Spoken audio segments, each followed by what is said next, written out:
Hey, it's Don, the Auction Professor here. Today I'm going to talk a little bit about your eBay business model. There's two basic business models. For me, we've used them both. When we were first starting out, we used the quick turn, where your sales are literally based on putting items up either as an auction or buy it now, listing them for one length of time. If they don't sell right away, then they're either reduced, or sometimes people even get rid of the item thinking it's not going to be worth anything, no comps to compare them to. That model will work for many in the beginning because basically when you're buying, you want to turn that items over to get the money back out so you can buy more items. But once you get to a certain point in your business, that model is going to kill your profits in many items. A lot of items may take a year or two to sell. I know that sounds crazy to people that are just starting out. I can't wait a year. We couldn't either when we first started out. Money was very important, and bringing it in and turning it over was essential. But now when we've got almost 34,000 items up right now. Once you get to a certain point, though, you just blowing it out that way, that's crashing and burning the item out there just to get your money back real quick. You're losing the chance at a higher potential profit. For us, I let it run indefinitely. The way to do that is you have to buy good items. If you're not buying good items, there's no way that's going to work. There's no way the quick turnover rate's going to work, and there's no way the long-term rate's going to work if you have bad items. If you're just not doing the research, or not doing the right research, or comparing.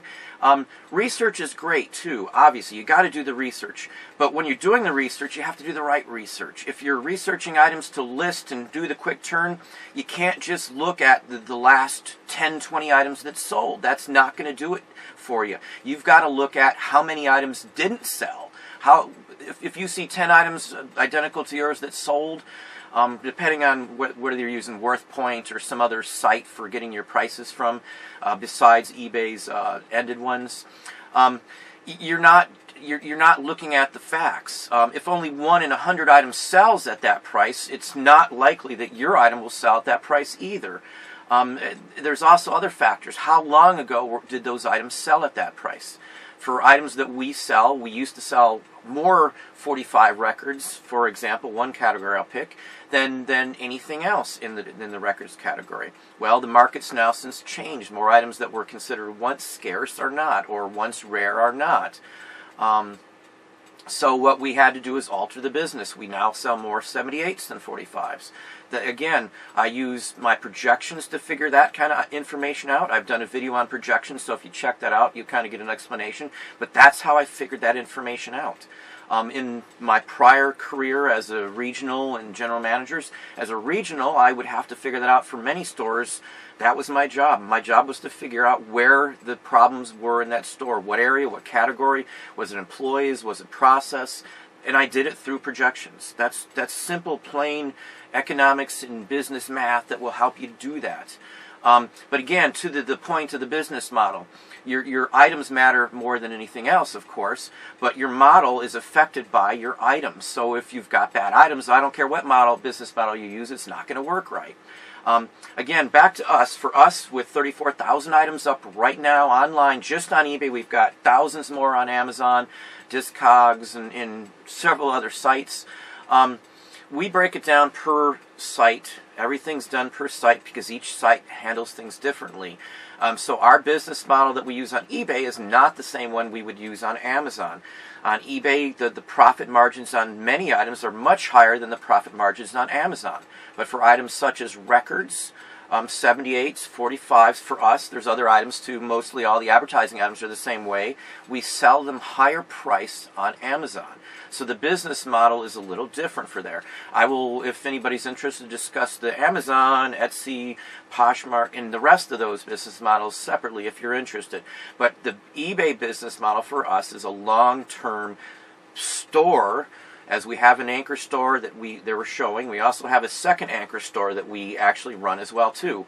I had a comment, why do I run 2 anchor stores? I run 2 anchor stores because it's actually cheaper than me listing an extra 10,000 items in my first one. You get the lower rate by doing a second anchor store. This is, for some people, would be a risky move if you don't have the merchandise to do it, but for us we do. We've got maybe at this point maybe a 20th of what we have in inventory up. The rest of it is sitting here. I will show you some of my shelving here shortly, and you can kind of see what I'm talking about. But the business model is important for us, and it is all based on our projections in each area and department that we sell in. And that's how we figured that all out. The long-term goal, I list only good items, or try to. Obviously, we still have items that were maybe that we need to re-research. Right now, I've pulled, say, 800 items down or so that we've had up for 2 years. We still sell items out of that daily, honestly. So, but the mass quantity of them, we weren't able to alter photos back then. When some of these items were listed, eBay's photo editing software was not the same as it is now. Now we are going back and redoing those one by one. I've paid in, well, Jordan, one of my employees, has actually done that. Tim has actually done that as well too. And then I've got 2 Ians that work for me. One of the Ians has actually done that as well. He actually does some swapping from Amazon to eBay and such forth too. But that's what we do with some of the items. But again, the items will be fixed, altered, or taken care of. Some items are damaged in storage, so those are always taken out too. But this is something you need to do, is go through your inventory to make sure that it's proper. That's one aspect of it too. So that's something that needs to be done, that you should always do. Again, the business model that you use is going to depend on where you're at in your business, whether you've just started out, whether you've been doing it for a long time. The more items you have, the more ability you have to let stuff sit for longer. You're selling more. I mean, we sell 30 or 40 items every day of the week minimum. So I don't care if I turn down an offer because it's way lower than I thought I should get. A lot of the items that I sell and some of the categories I sell, my comparisons, my comps are actually items that I personally have already sold. In at least 3 of the categories that I sell in, my comps are what I have to use them on. And I don't obviously look anymore because I know them now. And that's just another reason why you should research and look up everything in comps if you don't know the business yet. It's the only way you're going to learn and memorize stuff, is to always look it up. After a while, you won't need to look it up. That's how I started. I didn't know anything pretty much other than a certain couple areas, military and a few other areas, when I first started, 4 or 5 years ago. We've been on eBay for decades, so, I mean, back since they started. We never did it full time until 4 years ago. So, but the business model is key to structuring your business to work. If you're getting a loan, if you're running a business of any kind in the planet, everybody has a business model. Everybody does. It's important. It's key. It's used by everybody. There's a reason. Every business management class you'll take, I took, whatever the case may be, is going to tell you to have a model. A model is key. It's important, and it's got to be used. And again, the one you use depends on where you're at in business. First starting out, sure, you need to go ahead and turn the inventory over to get the income in to buy more inventory to keep you running. Especially if you're running another job and you want to switch off working for somebody to work for yourself, which is what we did. But again, pay attention, set up yourself a plan, use the business model that works for you. For me, long-term for everything. Good items, long-term. If you're new, start off with a short-term, quick turn. It doesn't mean you have to blow the items out after they haven't sold for a month or 2. You can set them aside, take them offline. You're just going to end up trashing them. Why not hold on to them for a little longer? Just pull them down so you're not paying the fees for them to eBay. At a certain point, if you have the storage to do this, you might have a huge amount of back stock or inventory that you can list, and you won't even have to go out.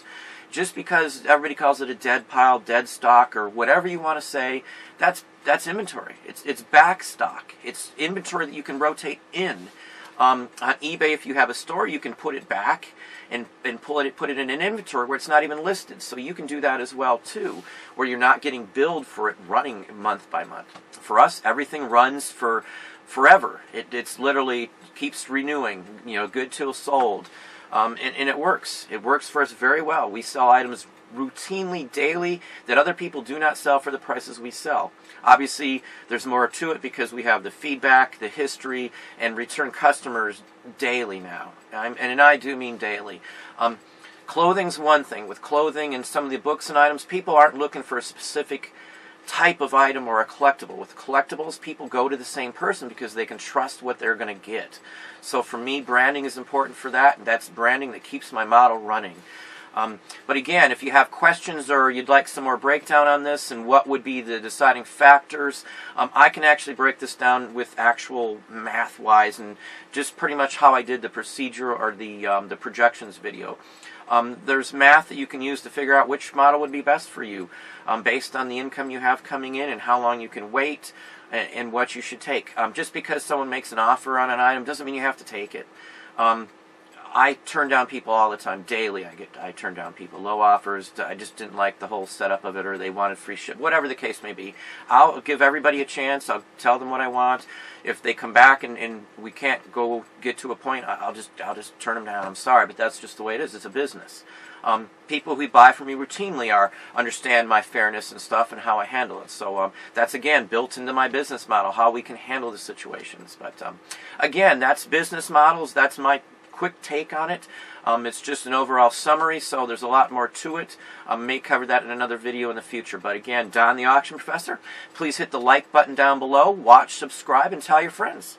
Have a good day.